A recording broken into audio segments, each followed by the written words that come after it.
What's up, everybody? It is Jay Hobbs, and you have tuned into the Accelerate Podcast, the place where we're going to talk about ways that can help you accelerate your life. Growing up with learning disabilities, impulsive ADHD, and losing my mother at a young age, man, it was rough. But guess what? I discovered something powerful. It's all about mindset. And that discovery changed my life completely.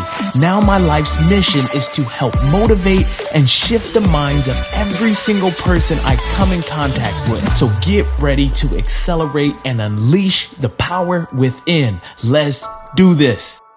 What's up, everybody? This is Jay Hobbs, episode number 2, and I'm excited to run things down with you. Last week, we talked about forgiveness, but this week, we're going to talk about how to forgive, and I'm going to give you 3 easy steps to remember, but not easy to do. So roll with me. Jay Hobbs in the building. Let's get started. Let's go. So the number one thing that I say that we need to start with is the emotions. Whatever emotion you're feeling, whether it be happiness, sadness, anger, whatever emotion you're dealing with, I want you to embrace that emotion.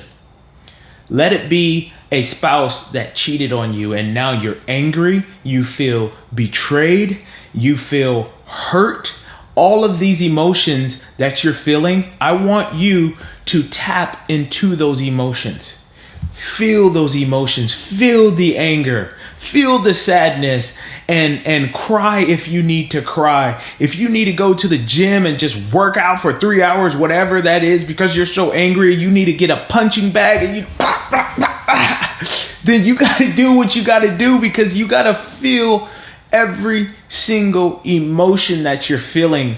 Too often, we try to say, you know what, it doesn't bother me. It does bother you.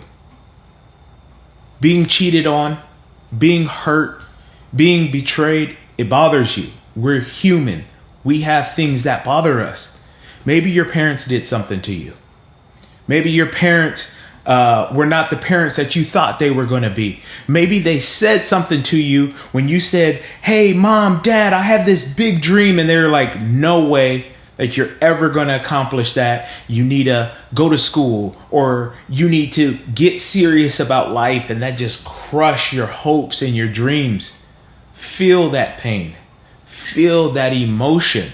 I don't care if it happened 10 years ago, if it happened 20 years ago. You have got to step into that and feel that emotion, because that emotion is not the adult you right now. That emotion is that little boy or that little girl that got hurt. That emotion is that the past where that ex cheated on you, or that ex said something to you, or betrayed you, or spent the entire 401k in savings because they had an addiction with something.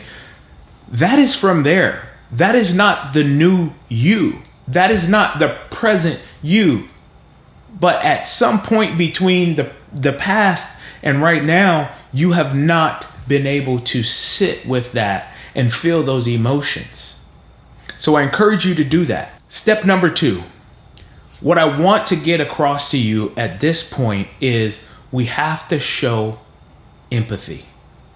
And empathy is extremely difficult to show when you know that someone has hurt you, when you know that you have been done dirty, or somebody has made fun of you, or somebody has crushed your hopes and your dreams, and you feel helpless. And this person gets to just continue to live on with life, and they might have a nice house and cars, and they get married, and you're like, what in the world? What about me? You have to show some empathy. There is a conscious and unconscious mindset. A conscious mindset is when you become aware of what you're feeling. You become aware of the past, and you look into the past and you say, this person at this stage in their life was unconscious. They didn't understand how much they hurt me. Even if we felt like they did it on purpose, they didn't mean exactly what I feel like they meant. Maybe their upbringing was different.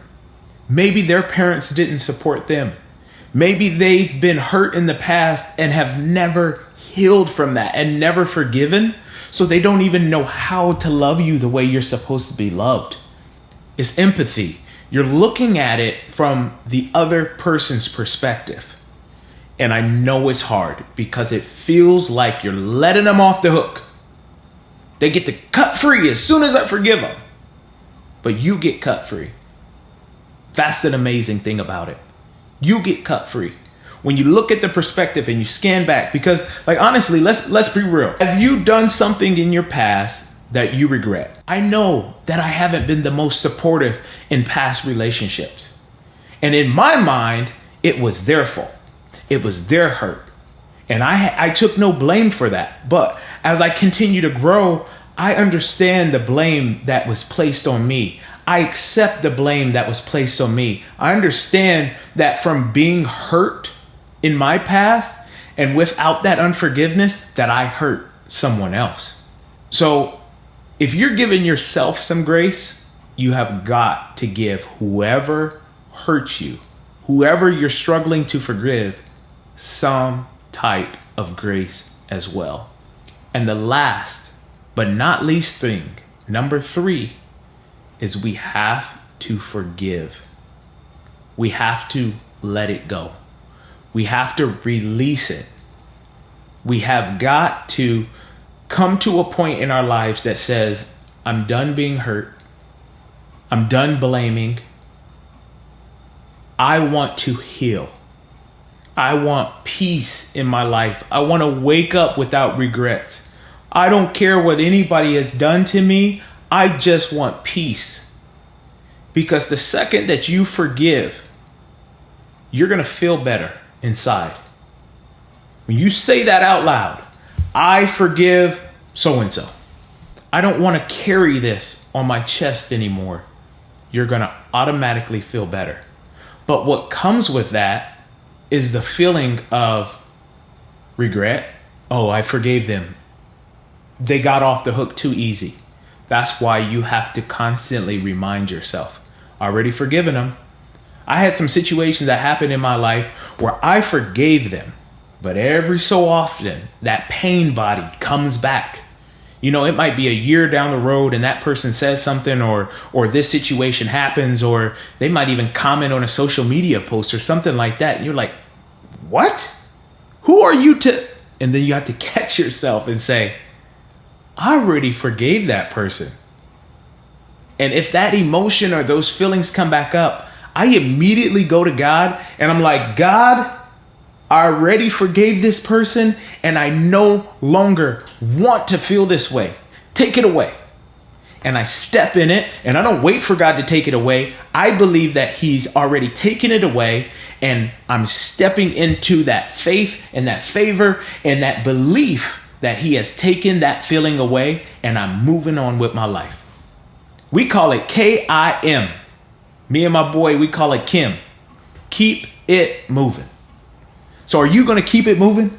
Are you going to keep it moving? Are you going to forgive? Are you going to show some empathy? Are you going to look at your own emotions and feel the pain and feel the sorrow and feel whatever you need to feel to get over that so that you can grow and you can develop and you can change your mindset to be the very best version of yourself?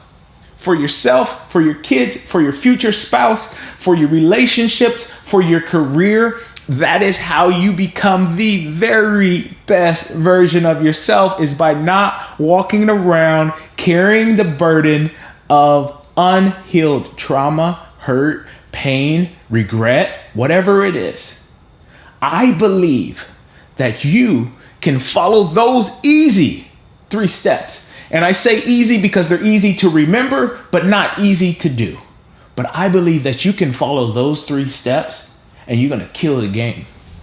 And you're going to come back and you might comment down below and you might be watching this and you might say, I'm going to take this into action.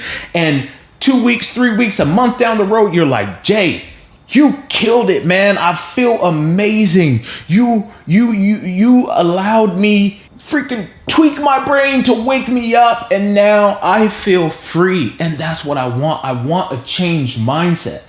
I need for you to change your mindset. I need for you to grow. I need for you to develop and be the best version of who you are supposed to be. If you want to continue to grow, if you want to continue to elevate and accelerate, you got to tune in for next episode.